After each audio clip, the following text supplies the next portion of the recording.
এদের ঘরের ভিতর কুয়া, এই যে কুয়া, আরেকটা ঘরের ভিতর যাচ্ছি। এই দোকান নাকি ঘর?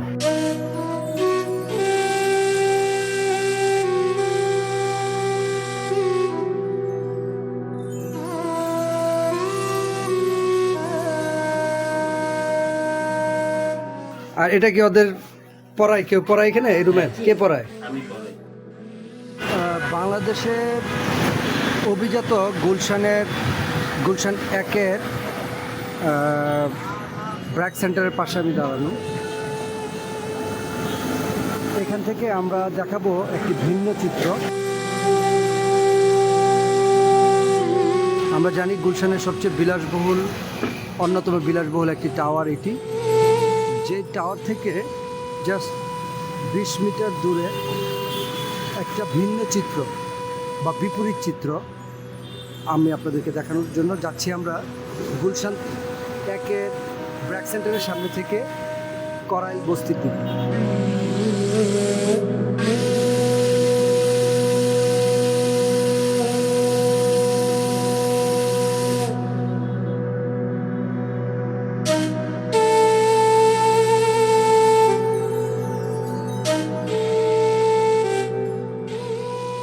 করাইলে যাওয়ার আগে এই গুলশান ব্র্যাক সেন্টারের পাশে এটা গোদারা ঘাট হিসেবে পরিচিত, বা খেয়া পারাপার ঘাট হিসেবে এটা পরিচিত।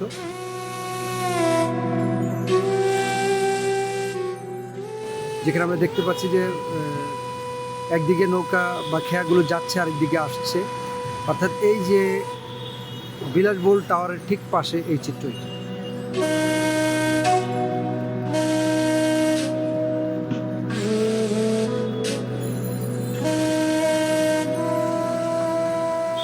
আমরা যাচ্ছি গুলশানের গা ঘেঁষে বা অভিজাত গুলশানের গা ঘেঁষে যে অঞ্চলটি আমাদের চোখের আড়ালে থাকে, যেখানে মূলত বেশিরভাগ শ্রমজীবী মানুষ, জীবন সংগ্রামে ব্যস্ত যারা, ঢাকা শহরের বিভিন্ন ভাসমান কাজের সাথে যারা জড়িত,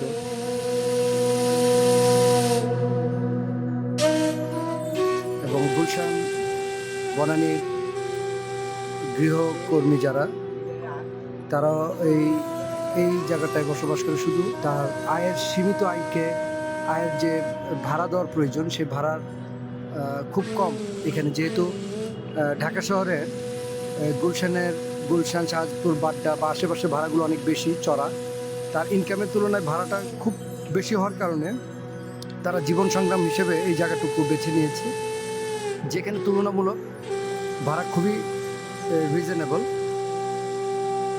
যার ধরুন আমরা সবসময় বলি যে এই যে গুলশানের যে অভিজাত টাওয়ার, সেখান থেকে মাত্র 20 মিটার দূরে, অর্থাৎ মাঝখানে শুধু একটা 20 মিটারের লেক। অর্থাৎ ওই পাশটা যদি আমরা দেখি, একেবারে অভিজাত গুলশান বনানী সিটির মূল অংশ যেটা, সেখানে ঠিক বিপরীত দিকে এই ঢাকার সবচেয়ে সুবিধা বঞ্চিত মানুষ যারা, তাদের বসবাস এখানে। এই জায়গার বেশিরভাগ ঘরগুলো টিন কাঠের নির্মিত, কিছু কিছু বলা চলে যে খুব খুপড়ি ঘর টাইপের। এবং আমরা যদি দেখাই যে কি একটা সংকীর্ণ জীবনযাপন করতে হয় তাদের।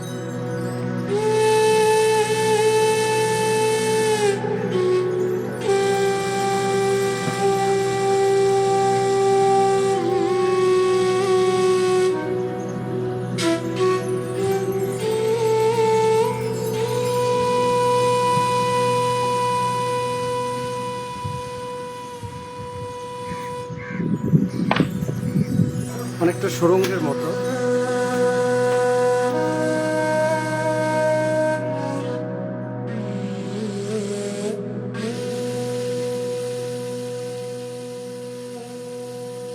আমরা করাইল বস্তির ভিতরে যে জামাই বাজার, সেই জামাই বাজারের ভিতর দিয়ে যাচ্ছি।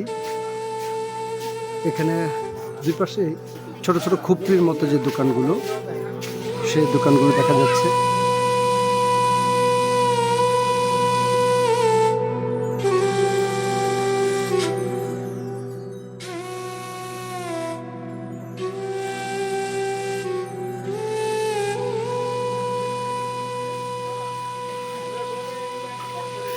এদের ঘরের ভিতর কুয়া, এই যে কুয়া, এই যে কুয়া দেখতে পাচ্ছেন, অনেক গভীর কুয়া। বিশুদ্ধ পানির জন্য তারা মূলত এই জায়গাটার উপর ডিপেন্ড করে। আমরা যদি আরেকটা ঘরের ভিতর যাচ্ছি, এই দোকান নাকি ঘর? আচ্ছা, এটা একসাথে বলা চলে, ঘর এবং দোকান দুইটা একসাথে। এই যে ভিতরে এটা মানে জিনিসপত্র বিক্রি করেন নাকি? আর থাকেন কোথায়? এই পাশে থাকা হয়। এটা রান্নাঘর, ওটা গোসলখানা। অর্থাৎ এই যে আমরা যদি বলি যে রান্নাঘরটা হচ্ছে এটা, এটা হচ্ছে গোসলখানা বা যেটা আমরা ওয়াশরুম বলি, এটা হচ্ছে থাকার জায়গা। আর এটা কি ওদের পড়ায়? কেউ পড়ায় এখানে এই রুমে? কে পড়ায়? ও, আপনি ওদেরকে পড়াচ্ছেন না? ওরা বিভিন্ন জায়গা থেকে এসে আপনার প্রাইভেট পড়ে, তাই না? আচ্ছা, এখানে হচ্ছে ওদের পড়াশোনার জন্য একটা আলাদা স্পেস, একই ঘরের ভিতরে। আর থাকার হচ্ছে এই জায়গাটুকু। আর কোথায় থাকে? আর নিচে এখানে ফ্লোরিং টোরিং করে সবাই থাকে। মধ্যে সবকিছু। জি।